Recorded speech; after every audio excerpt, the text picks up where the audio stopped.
Good morning, good and Erev Shabbos. Today is Yutes Elul, Kai Elul. This was Kai Elul, today's Kai Elul. Today is my birthday. Yutes Elul is my birthday.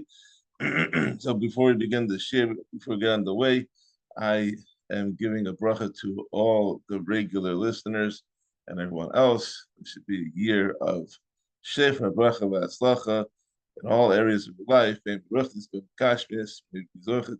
learn the Yeshisha the Mishnah over the next year. Not the, it's going to take more than a year, but to continue this journey over the next year and really um, have a tremendous year this year and be part of bringing Mashiach to Klal Yisrael. And everyone should have a wonderful year, full of everything that they need. And it's not good of Yeshua. Amen. Okay, amen. Today's shir is sponsored the Ilay Nishmas Aaron Nachman ben Simcha Cohen, Yeshua Mordechai ben Shepsel, Bracha Sarah Bas Shmuel Leib, Binyamin Moshe ben Yosef, and a special add-on for today for the Yahrzeit of Fega Rivka Bas Pinchas Yaakov. This Yahrzeit is today. May all the neshamas have an aliyah and a fuah shalema to Ada Sarah Bas Leib So Shar Choli Yisrael. Amen. Today we are learning the sixth Perek Vav of Seches Peah. Just a reminder that we have our weekly raffle coming up on Monday morning. The Google sheet will be launched tomorrow night in the chat, and 3 ways to get a ticket to the raffle for $50. One is to learn all six prakim throughout the week, the Chazara Shabbos, and give us the name of the person you invited to this year and hopefully join. That's going to be a weekly raffle. Okay, here we go. This is a long parak. We're going to try to do this concisely as we can. Bais Shammai omrim hefker le'aniyim hefker. You'll see several prakim in Shas, at least a few of them that start off with Bais Shammai omrim.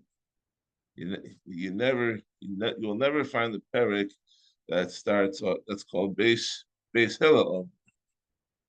There's a good reason for that because Bais Shammai and Bais Hillel were you know they were two schools of thought, and we know that Elu they were Chaim that both are words of truth, and but the halacha goes according to Bais Hillel. Why did the halacha go according to Bais Hillel? Because Bais Hillel was more of the pragmatic and took a softer tone in terms of dealing with people and interpersonal stuff, and Bais Shammai was more, I guess, a little bit more strict and more rough. And so Chazal said that we're going to be Koveya the halacha according to Bais Hillel, even though both are legitimate. Rabbi Yehuda Nasi was a descendant of Hillel, and no, sorry, Bais Hillel would always when they were teaching a Torah, they would always say over what Bais Shammai said first before giving their opinion.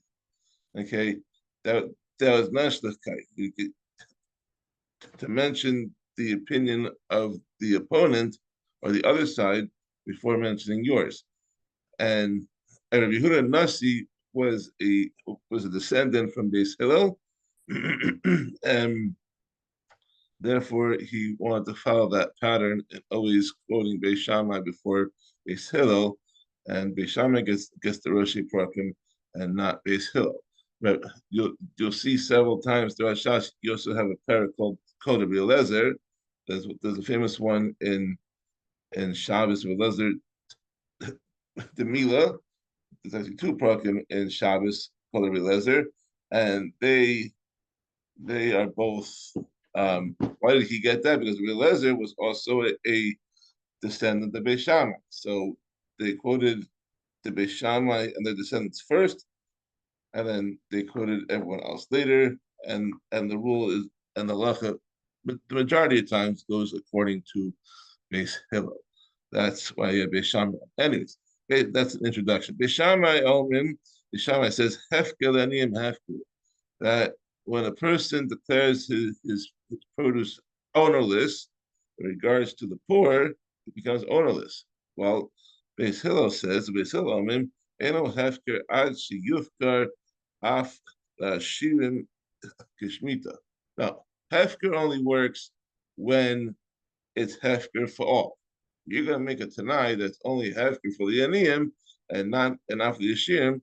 So a rich man, we know, cannot take from the man as aniyim. That's the halacha. But a rich man can take from hefker just as much as anyone else can. It's according to this Hillel, it's only considered to be hefker. It's only to be the ownerless if it's ownerless to all. You'll see over here that hefker has a base, whereas usually hefker, the ownerless, has a pay. Now the pay and the base are interchangeable.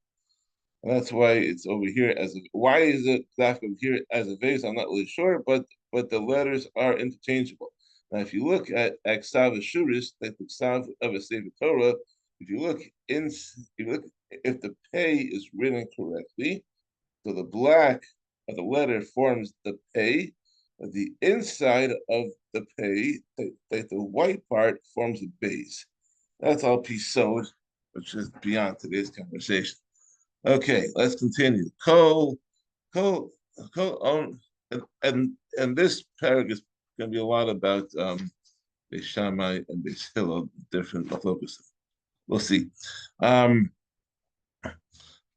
commissioner continues. Kol Amei Asada Shel Kav Kav. Of all the bundles are in the field are each the size of one kav. So continuing the shicha, the echad shel arbas kavin, but one is the size of four kavs. It's like 4 times the size. V'shachacho, and the farmer forgot the four kav bundles. He took all the ones that were one size, but he forgot the one that was 4x. Beis Shammai says, "Eno shicha is not shicha because it's 4 times bigger than the rest. He didn't. He will come back for it."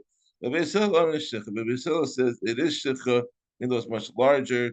The farmer will not necessarily remember it. Mishnah Bais, Omer shehu samach legafa legadish lebakar lekelim v'shachacho.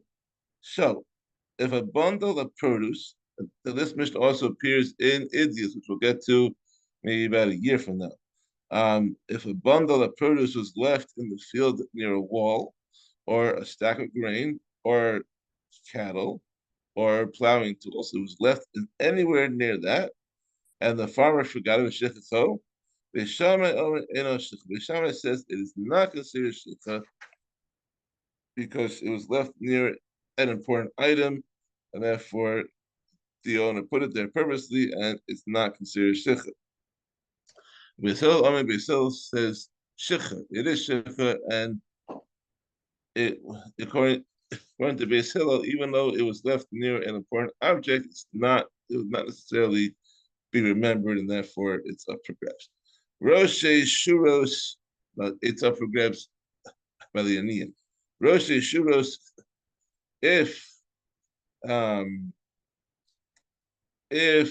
bundles of produce are left at the ends of the rows of bundles. So let's say, for example, you have a field, and the field is divided up into a 10 by 10 grid.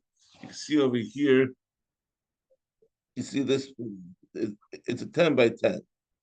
Okay. So the bundles of produce were left at the ends of the rows. Okay. Omer Shikinegdo Machiach, the presence of a bundle next to them indicates that they were not forgotten. Because he's collecting the row and he's putting them at the end, and therefore if there's anything else over there, it's not considered forgotten. But Omer shehechsibo halichu el ir v'shachacho modim she'eno shech. Now, if there's a bundle of produce that the farmer took hold of it, to bring it home to the city, and then he put it back in the field and he got it there, Shammai both agree this is not shikha because he had intent to carry it off and he put it down. It wasn't forgotten. It wasn't forgotten. Maybe he didn't have room in the truck. Maybe he, for whatever reason, he had it and he put it down. It's not considered to be shikha. Shikha is when he forgets about it altogether. Um, and also, if he's putting it at the end of the row, it it could also be that corner is also the beginning of the horizontal. He's going up and down, and then the corner can also go left and right. So just because he got to the corner spot doesn't mean he forgot the bundles. He just could be preparing to harvest the row left to right. Mishnah Dalit. The Elu Hein Rosh Shuras. These are what's considered to be the end of the rows. Okay. Um, okay, so before we go into that, it's important to know that so I'm not sure how this applies nowadays in HSO because now you have all the agricultural tools and equipment. But back in the day, you had people who actually had to work the fields, and you had sometimes that workers would start in the middle of a row, and one would go this way, one would go the other way. One's going north, one's going south, one's going east, one's going west, but they're starting at the middle and walking out toward the outs, toward the perimeter of the field. So Shnayim Shehiskila Be'em you have two workers who start collecting in the middle of the row from north to south. Zeh Panav the south phone, Zeh Panav the Darim, and one is facing north, one's facing south. And they forgot bundles that were in front of them, meaning that each worker passed bundles and forgot them as he went. And both workers also left the bundle behind them from the starting point. Because if they both start at the same point, then they turn around. It's like preparing for take 10 paces, turn around, and shoot. So this part that they're standing in, once they turn around, that now becomes behind them. So the Mishnah says, the bundles that are in front of them as they're walking either north or south, they're walking to their spots, those are not considered shikha because they can go back for them. But the bundle that they forgot behind them, meaning that they turned around, now they're not facing each other, now they're going in directions, whatever is in the middle that they forgot. I'm sorry, I messed this up. The bundles that they forgot in front of them are shikha because each worker forgot the bundles of his own accord. But the bundles that are behind them that they skipped when they started work is not shikha because they didn't forget those bundles. They just didn't collect it yet. It's only forgotten once you pass it. But it was behind you, behind the starting point. That's not considered shit because you didn't even go there yet. My apologies for the confusion if that didn't come out right. During this time of year, it's very difficult to prepare a shir because time is very, very limited due to the astronomy season, but we're doing the best we can. The show must go on. Yachi shehiskil meirosh shura the shachach the fun of lacharov. If now we're going to elaborate on the previous case on the previous Mishnah. If a single worker started collecting bundles from the beginning of the row, and he forgot a bundle in front of him, um, meaning that he stopped before the end of the row, and He also forgot a bundle behind him. Meaning he skipped it on his way and left it behind him. So, what's the din?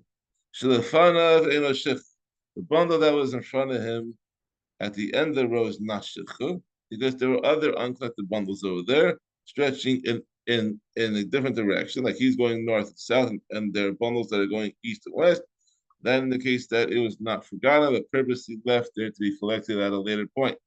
The bundle that was behind him, that was skipped in the middle of the road, that is shikha b'fnei shuhu bebal tash. Accordingly, the the the Torah's prohibition of not to turn back, that applies over here, and he cannot pick that up. So Mishnah sums it up. Zahaklal, the rule kosher who bebal tash shikha, that any bundle that's subject to the prohibition of not turning back, that's considered shikha. The she'enu al tashuv eno shikha. But when the bundle is not subject to shikha, then not subject to turning back, then it is not shikha. Okay, Mishnah Hay, continuing.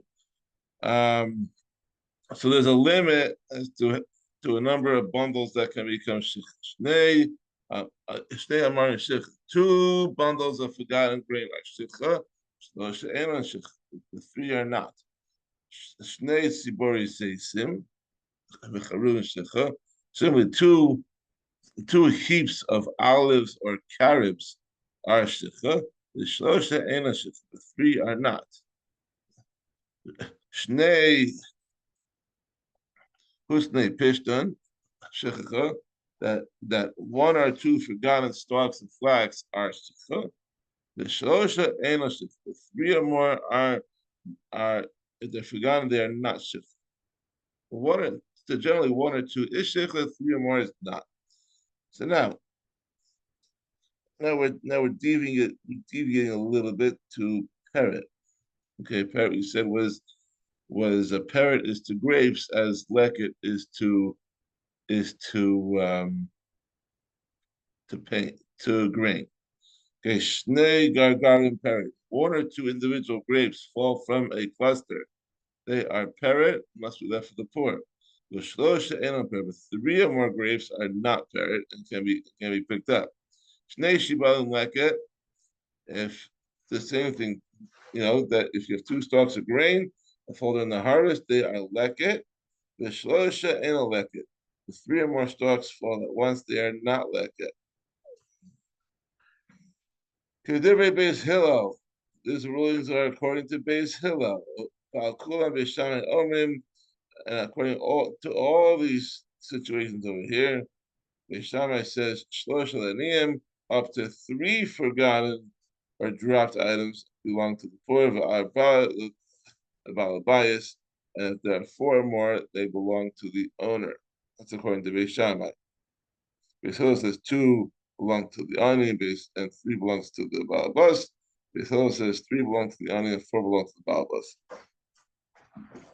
Mishnah Vov. Ha'omer yesh bo sasai v'shachacho eno shecha. The bundle of grain contains the volume of two saw, and the farmer forgot it in the field. Eno shecha, it is not shecha, because shecha only applies to a bundle, and a bundle this large is considered a stack of grain and not a bundle. Okay. Like if you've got a truck, if the farmer forgot a truck of grain, he took like 10 trucks in, and one truck he left that. That truck is not considered to be shechah. That's way too big of a measurement to be considered to be a bundle. Shnei amarim uvahem sasan. If you have two bundles that combined contain two saw, meaning that they're each one saw. Hillel says about Bais, they belong to the owner. But Chazal said that they belong to the ani that they are shich. Rav defend himself. He says, "Aragam Leo v'chimirov hamor yofi koach shel baal habayis o horakocho." When more bundles are forgotten, does the owner's right to keep them increase, or does his right to keep them decrease? Amru Amrulo yofi koch. So the Chachamim said to him, his right to keep them increases, as we see from when he forgets that one or two bundles are forgotten, he must leave them for the poor, but three or more he can collect them. And when has Shmuel said to the Chachamim, "Uma im bisman shehu omer echad bo sasayim b'shachiko eno shich."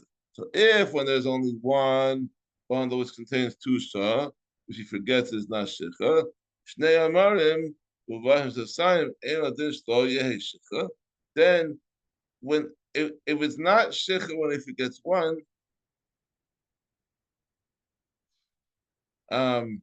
so then when there are two bundles which contain an extra two saw, if they contain two saw, they should certainly not be shicha.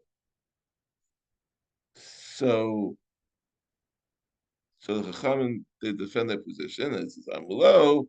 The Chachamim said to him, no, that's not valid. Im amart ba'omer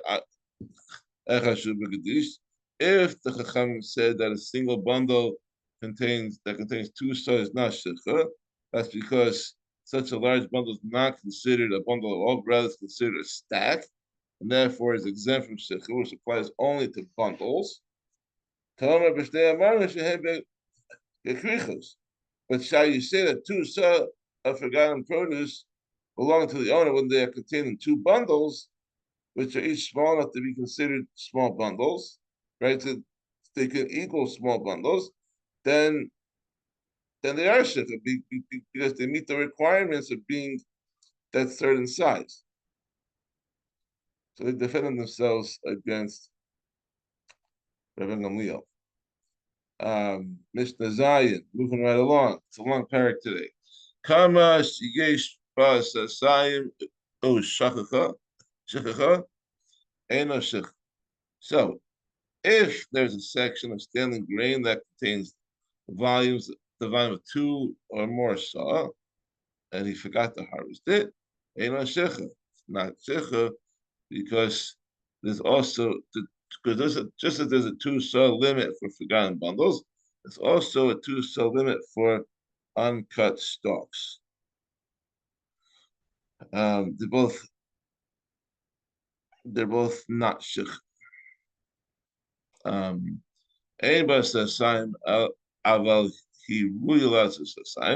If the uncut grain does not contain tusa, but it would have been fit to produce tusa had it been thick, had been a thicker quality or thicker, better quality, it's not shich. I mean, it's not thick now, but it could have been, it had potential to be. I feel he shall tofach, even if it's poor quality, that is as thin and scrawny as the grass pea. This is a bean-like plant which is very scrawny seeds. It contains less than two saw. Ron osa ilu ki anava shel seora. Then we view it as if it contains full-size barley kernels. If these kernels would contain two saw, had they been full size, they are not shich. The Chazal put over here to this Mishnah the mila of potential. That potential that they give you the benefit of the doubt that if it had the potential to be greater, then this law then the law would apply to it. Which means that it's not right now, but so long as it's still attached to the ground, if it had the potential to grow into a bigger and better quality, it's not shich. And because Chazal saw the potential in everybody and always acts on that potential, and a person needs to bear that in mind in their own lives. That do you have the potential to do this or not? Talk about that more at different times. It's especially something to bear in mind with during Elul. When you're ready for Shoshana, it's not just what you did or didn't do; it's also the potential that everyone is given did he actualize the potential, and can he actualize the potential, and what's going to be with it? Mishnah Ches, moving right along. Hakama matzalas es omer es hakama. Um, okay, yeah, standing grain, that the presence of nearby standing grain, which prevents a bundle that's forgotten, or a forgotten standing grain from becoming shecha, meaning that he had a bundle of grain to collect, but the forgotten bundle was very close to the unharvested section. So that the Nashik, we discussed that in Perek yesterday. Haomer eno matzi lo es omer lo es kama. But the uncollected bundle of grain does not prevent a bundle of standing grain that was forgotten. If you forgot a bundle or stalks near other bundles, then that's fine. But if you forgot bundles next to standing grain, then it doesn't work. Ezohi. It's all right. Omer eno matzulo es omer was a come. So it does the omer does not prevent the bundle or standing grain from shich. Okay. Ezohi kamashi matzulo es omer. What kind of standing grain prevents a bundle that was forgotten nearby from becoming shecha? Kosh eno shecha afil kalach echa. Any standing grain that is not itself shecha, even if it is only a single stalk. That is, that's what we're talking about over here. Mishnah test, moving right along. Sa'at vua akura usash eno akura.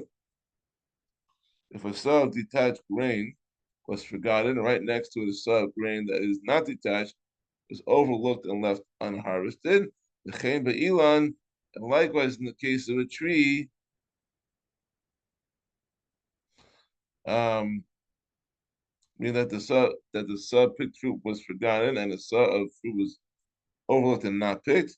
Vashum v'abatzalim, and likewise regarding garlic and onions, if one saw was picked and it was forgotten, and another saw of garlic and onions is overlooked and not picked, and it was starving unless a sign. In all these cases, the forgotten harvested produce does does not combine with the unharvested produce to be exempt from shecha. Ella shalaniyim, but rather both of them, both the harvested and the unharvested, belong to the poor people. Rabbi Yossi says he argues that this imbas reshus ani amsa enu starf. If property of the poor, so this is just leket, separates between the forgotten bundle and the forgotten standing grain, there is some, meaning that there's some like a line between these two forms of shecha. They do not combine the two saw, and they are shecha. The in love are elam starf. But if not, if no other gift to the poor lie between the different forms of forgotten produce, they do combine, and if together they contain two saw, then neither of them are shecha. Moving on to Mishnah Yud. Tavua shenitna l'shachas o la'aluma. Grain designed for fodder, for animal food. It was harvested before it was fully ripe. O la'aluma, or grain designed to use for binding other grain into bundles, meaning it was like a glue type of thing, or an adhesive. Or similarly, shoots of garlic that designated for binding other garlic into bundles, or small bundles of garlic or onions that are waiting to be bundled together into large bundles.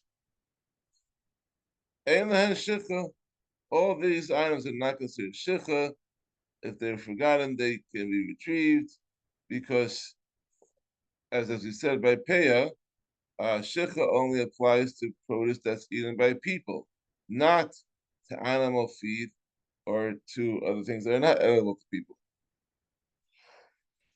V'chol ha'timunim ba'aretz kigon halofa shuva v'salim, and regarding all vegetables whose edible parts grow hidden in the ground, such as loof.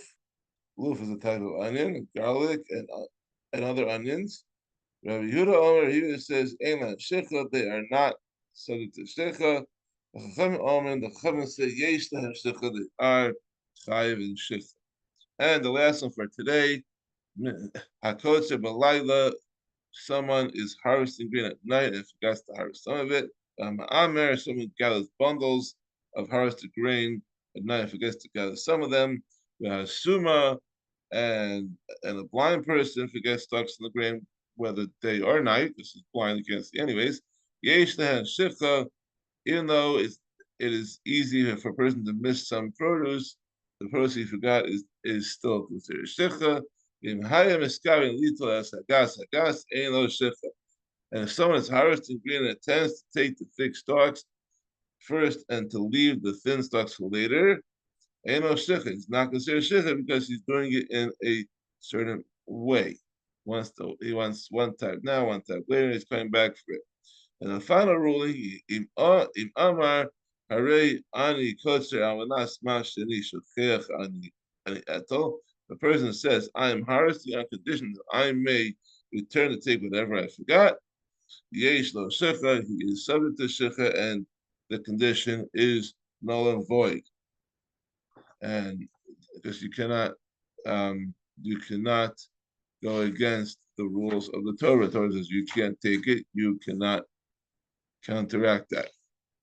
Thank you for joining us today. That is the end of Perek Vav. We made it through another week. Mirz Hashem Sunday share will be at 10 a.m. Have a wonderful Shabbos. It's 10 a.m. Eastern time. It's be 1 hour later due to sleepless tomorrow night. It's going to be a late night. See you on Sunday. Have a wonderful Shabbos. Kol Tuf.